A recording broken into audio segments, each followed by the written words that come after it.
Chapter 43, video number 16, Bert and the Guard.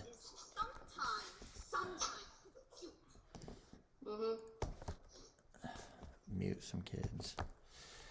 The candle on the table beside Bert burned slowly downward while he watched the minute hand creep around the clock face. He told himself his mother would definitely come home soon. She'd walk in any minute, pick up his half-darned sweater, as though she'd never dropped it, and tell him what had happened when she saw the king. Then the minute hand seemed to speed up, when Bert would have done anything to make it slow down. 4 minutes, 3 minutes, 2 minutes left. Bert got to his feet and moved to the window. He looked up and down the dark street. There was no sign of his mother returning. But wait! His heart leaped. He'd seen movement on the corner. For a few shining seconds, Bert was sure he was about to see Mrs. Beamish step into the patch of moonlight, smiling as she caught sight of his anxious face at the window. And then his heart seemed to drop like a brick into his stomach. It wasn't Mrs. Beamish who was approaching, but Major Roach, accompanied by 4 large members of the Ickabog Defense Brigade, all carrying torches. Bert leaped back from the window, snatched up the sweater on the table, and sprinted through to his bedroom. He grabbed his shoes and his father's medal, forced up the bedroom window, and clambered out of it. Then gently slid the window closed from outside. As he dropped down into the vegetable patch, he heard Major Roach banging on the front door. Then a rough voice said, "I'll check the back."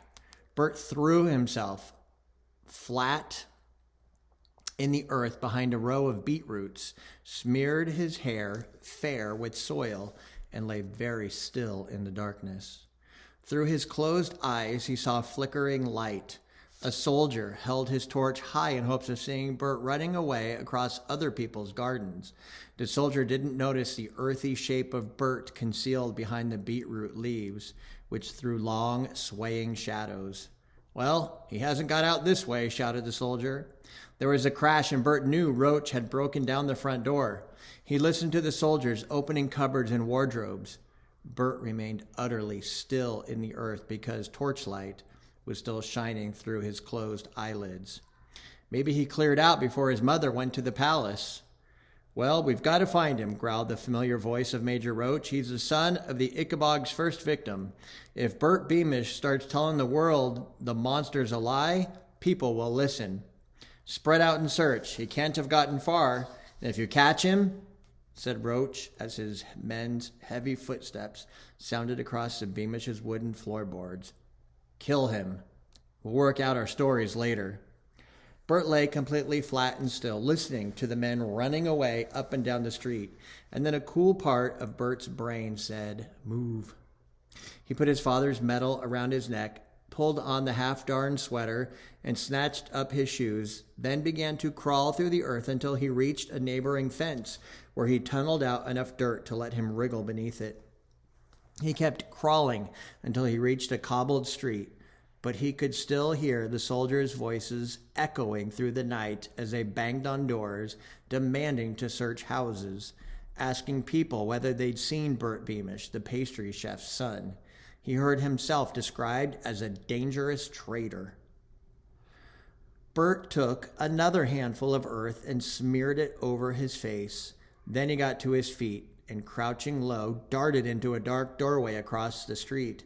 A soldier ran past, but Bert was now so filthy that he was well camouflaged against the dark door, and the man noticed nothing. When the soldier had disappeared, Bert ran barefoot from doorway to doorway, carrying his shoes, hiding in shadowy alcoves and edging ever closer to the city within the city gates. However, when he drew near, he saw a guard keeping watch, and before Bert could think up a plan, he had to slide behind a statue of King Richard the Righteous, because Roach and another soldier were approaching. "Have you seen Bert Beamish?" they shouted at the guard. "What, the pastry chef's son?" asked the man. Roach seized the front of the man's uniform and shook him as a terrier shakes a rabbit. "Of course, the pastry chef's son. Have you let him through these gates? Tell me." "No, I have not," said the guard. "And what's the boy done to have you lot chasing him?" "He's a traitor," snarled Roach, "and I'll personally shoot anyone who helps him. Understood?" Understood, said the guard. Roach released the man, and he and his companion ran off again, their torches casting swinging pools of light on all the walls until they were swallowed once more by the darkness. Bert watched the guard straighten his uniform and shake his head. Bert hesitated, then, knowing this might cost him his life, crept out of his hiding place. So thoroughly had Bert camouflaged himself with all the earth that the guards didn't realize anyone was behind him until he saw the whites of Bert's eyes in the moonlight and let out a yelp of terror. "Please," whispered Bert, "please, don't give me away. I need to get out of here." From beneath his sweater, he pulled his father's heavy silver medal, brushed earth from the surface, and showed the guard. "I'll give you this. It's real silver. If you just let me out through the gates and don't tell anyone you've seen me." "I'm not a traitor," said Bert. "I haven't betrayed anyone, I swear." The guard was an older man with a stiff gray beard. He considered the earth covering Bert for a moment or two before saying, "Keep your medal, son." He opened the gate just wide enough for Bert to slide through. "Thank you," gasped Bert. "Stick to the back roads," advised the guards, "and trust no one. Good luck."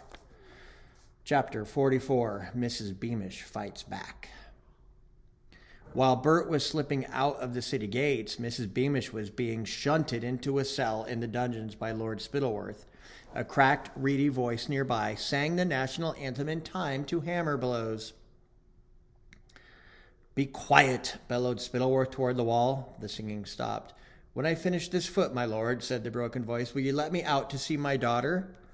Yes, you'll see your daughter," Spittleworth called back, rolling his eyes. "Now be quiet, because I want to talk to your neighbor." "Well, before you get started, my lord," said Mrs. Beamish, "I've got a few things I want to say to you." Spittleworth and Flapoon stared at the plump little woman. Never had they placed anyone in the dungeons who looked so proud and unconcerned at being slung in this dank, cold place. Spittleworth was reminded of Lady Eslanda, who was still shut up in his library and still refusing to marry him. He never imagined a cook could look as haughty as a lady. "Firstly," said Mrs. Beamish, "if you kill me, the king will know. He'll notice I'm not making his pastries. He can taste the difference."